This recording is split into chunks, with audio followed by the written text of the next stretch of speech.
Elizabeth Olsen says Wanda isn't a bad guy. Chris Evans says he's not coming back for Captain America. And I talked to Jai Courtney about some good old-fashioned action films. But before we get into all that fun stuff, if you're new to the channel, please tap the subscribe button. And if you feel like being a super nice guy, hit the thumbs up button while you're at it.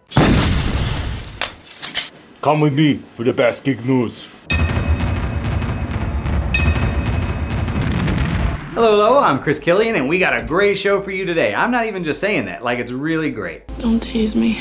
Earlier this week on Good Morning America, when asked what it was like for Wanda to be the baddie of Multiverse of Madness, Elizabeth Olsen responded that, quote, "I will never think of her as a baddie. She learns a lesson, but I just think of her as processing big emotions." Look, we've all been there, right? Letting our fear and anger get the best of us. Yeah, we've all been there. I mean, we haven't all gotten so sad that we murdered dozens of people, or turned Reed Richards into silly string, or caved in Black Bolt's skull, or cut Captain Carter in half, but we've all been there. I used to think of myself one way, but after this... In an interview with Australia's Today, Chris Hemsworth talked about how far he's come as the God of Thunder and mentioned briefly how the first time he played Thor, he actually thought he was going to get fired from the role, which seems crazy to think about now. And the reason why is because he felt so intimidated working across from Natalie Portman, and not because of his bleached eyebrows. How dare you attack the son of Odin! Need some help! A few weeks ago, Chris Evans said returning as Captain America would be a tall order, but now he seems to be walking that back even further, claiming a return as Cap would be upsetting, and that the role isn't even his anymore to take, and that it belongs to Anthony Mackie.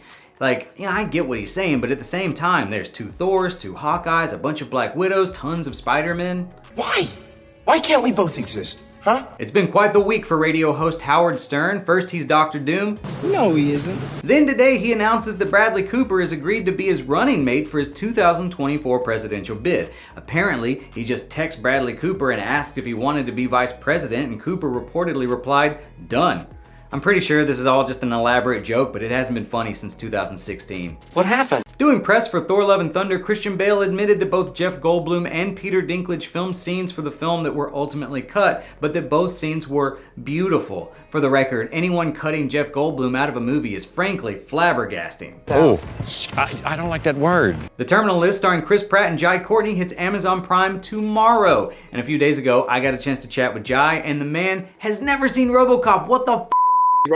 Funnily enough, that was never one of my major. What? You didn't love RoboCop? Oh no! You just supported me so hard. It's great. Bear in mind, I've never seen Indiana Jones, so you don't take anything from me. That's for sure. But you got to if you watch RoboCop, dude, I'm telling you, you have to go back and watch the unrated version. Like, there's an unrated version that is.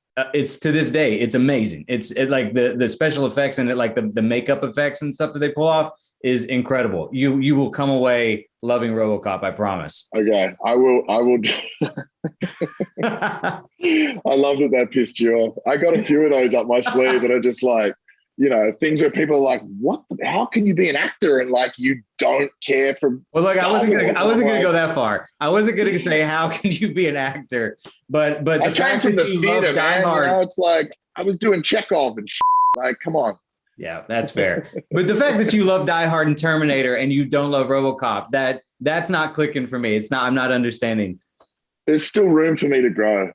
There is, and I believe you can. And that's that for Thursday. Thank you so much for checking out the show today and every day. Hopefully it does keep the lights on in the old spaceship.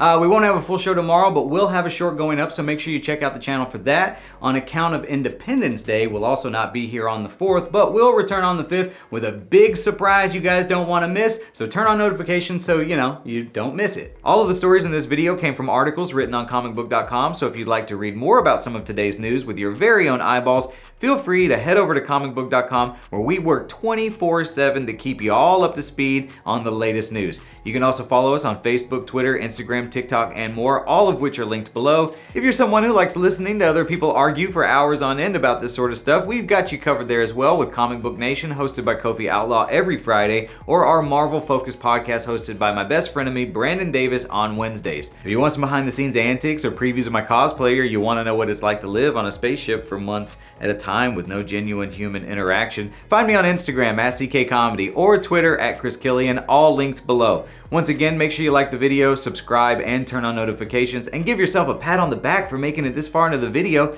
That's great. I can't believe you made it. See you tomorrow.